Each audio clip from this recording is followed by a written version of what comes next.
Well, I think you made an important distinction at the start, which is misinformation versus Yes. disinformation. So that oftentimes isn't understood.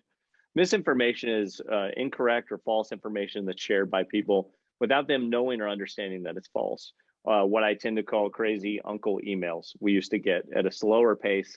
10 years ago, we used to always joke that we have a family member, right, that shares something with us, and people would take a Snopes or a fact rebuttal, right, and they would push back on them, but it still was like a small problem. Now with Facebook, that's on steroids. So that's one part of the problem. Separately, though, it's disinformation. These are people that deliberately push out false information with an intended objective to deceive an individual or an audience for some specific purpose.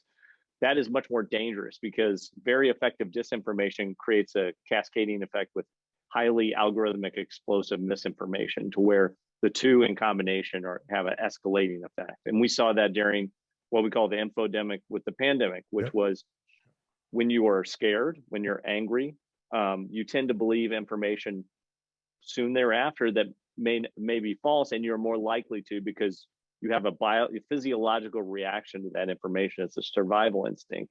So you might remember there were crazed text message about the National Guard being deployed around the country and lockdowns, and that created price surging and runs on materials and all sorts of things, right?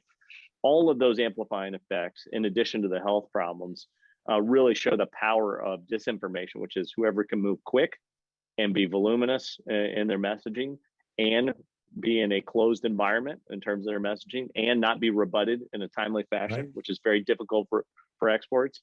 If you are fast, most trusted source, no rebuttal, you can really cause damage to a society. And I think we see that both with COVID-19 response and with vaccines. The burden placed on doctors and medical experts Yeah. has been enormous to write the truth.